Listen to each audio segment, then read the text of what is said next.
Bill Bender, senior writer for the Sporting News. You can find him at BillBender92, also at Sporting News College and the NFL. Bill, welcome in, sir. How are you? Hey, I'm doing well. Thanks for having me on. Hey, I appreciate you, sir. All right, your thoughts of what you saw last night. I was talking to Chris Landry with Landry Football last hour about it. For me, I know, Bill, we've talked about this. We're pretty much the same age, or within a year or two. I don't mind defensive football. I find it highly entertaining. I can sit down and watch a 10-7 ball game or a 13-5 or 13-6 ball game and be just as entertained. But a lot of grumbling, on social channel. Well, this ball game's boring. It's 10-3 at the half. I thought it was a highly entertaining Super Bowl. You get it to overtime. Your thoughts of what you saw last night?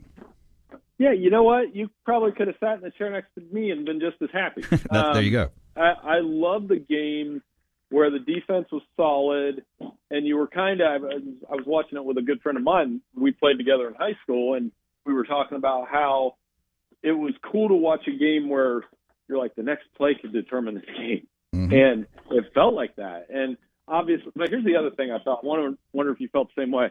At no point did I feel like the Chiefs were going to lose because they had Patrick Mahomes and they were within striking distance the whole time. Always felt that way, no doubt about it.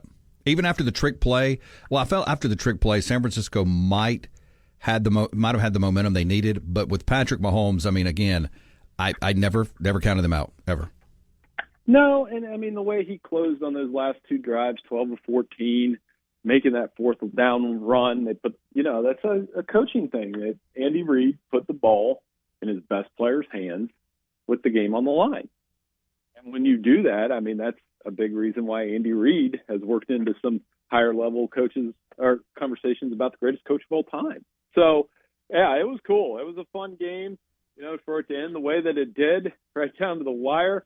A lot of drama. And you know what? I thought Brock Purdy played pretty well, too. I don't really have anything negative to say about him other than, the Chiefs' defense bowed up and held him to some field goals in some clutch situations. Bill Bender on your radio, Monday edition of the program. Make sure to find him on X and check him out at the Sporting News.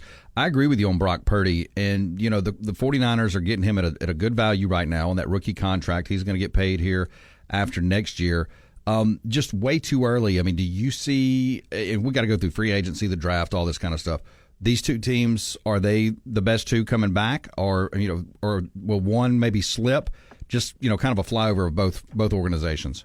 Well, I think the Chiefs are in their dynasty era now where, it's extended that it'll be a big deal when they lose in the playoffs next time. They're going for a three-peat. Never happened. The Packers did before.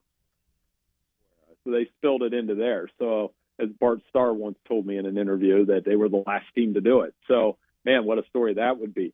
The 49ers will have to fight the hangover. I do like Brock Purdy. He's got 2 years left on his contract. They've got a stud roster. They draft well. So I think they'll be a prohibitive favorite in that conference.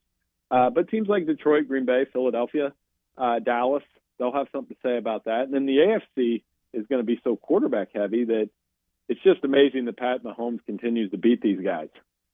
No, I agree with you. And you referenced the run on 4th and 1, the 22-yard scamper.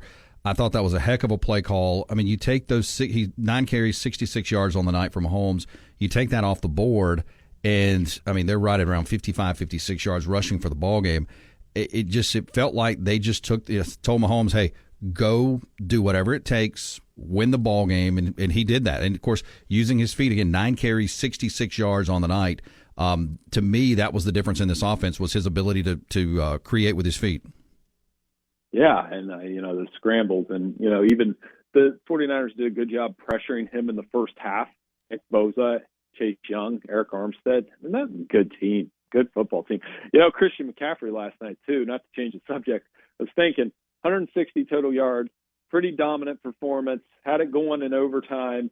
And they would just seem like the 49ers would get away from him just enough when I was thinking, man, a college team would ride that. They'd give that guy the ball 3 more times. And it was definitely one of those deals. Oh, there's no doubt about it. I mean, you're talking about 22 rushing yards, or 22 carries, 8 receptions, 160 total yards, a touchdown. I mean, what a performance for him. And I don't think that he is by far done. Let me shift gears with you, talk a little college football real quick. Your thoughts on Chip Kelly going from a head coach at UCLA to an offensive coordinator at UCLA, that one thought process on that from you, and then also What does this mean, and how much better does this make Ohio State? Well, I mean, good for Ohio State. I'll start there. I mean, they've got a really creative offensive mind that will spread them out, and I think they'll really maximize Quinshon Judkins, Travion Henderson, have a really good running game. That's for college football in some ways, though. I mean, just the look of a team coming into the Big Ten, trying to create excitement, and your head coach goes and takes an offensive coordinator job. I know the SEC down there where you guys are at, guys do. Right? Like Derek Mason comes to mind. I know he took a defensive coordinator job after getting fired, but he didn't voluntarily do it. You know what I mean? And I think that's the big difference for me. And I'm not sure that's a good look for the sport. It just shows the gaps between those superstore programs and everybody else. Bill Bender talking NFL and college football, Monday edition of the program. Make sure to find him on X and check him out at the Sporting News as well. And same question for Ryan Grubb. I mean, you're talking about a guy who was the offensive coordinator at Washington. He goes down to Tuscaloosa. Now, there's some stories, some stuff out there, rumblings of, hey, they were trying to wait for that transfer portal window to close, and then now back to the NFL. He goes back to Seattle, this time with the Seahawks. Your thought on kind of that maneuver there by him? I mean, there's definitely some shade on that and the way that they did it, but it's also by necessity in some ways, and that's why if there's 3 reforms that need made in the sport, the first one's the calendar.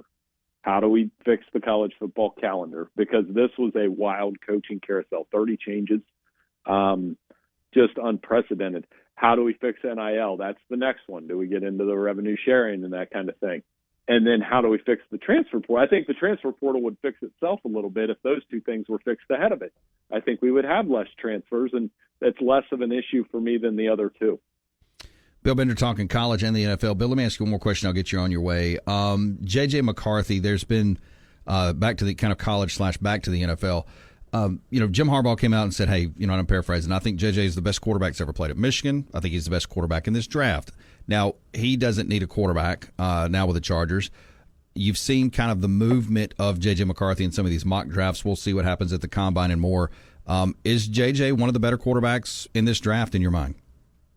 Got a lot of intangibles. I remember back at Big Ten Media Day, people were beside themselves that Jim Harbaugh would compare McCarthy to Josh Allen and Patrick Mahomes, but he wasn't comparing the skill set. He was comparing the leadership, the intangibles, those kind of things. And kind of hard to argue against that in some ways, given what Michigan went through this year and how McCarthy helped hold it together.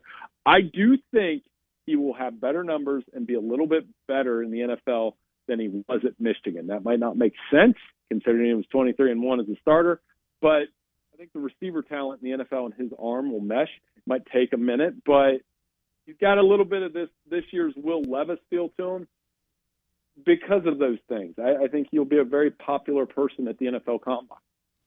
Make sure to find him on X. That's Bill Bender 92. Check him out at the Sporting News. Bill, I appreciate your time as always. Look, we'll catch up. It'll be March Madness. We'll talk that and spring football with you before you know it. I appreciate it. Oh, I can't wait. Thank you so much for having me, Jake. I'll talk to you soon.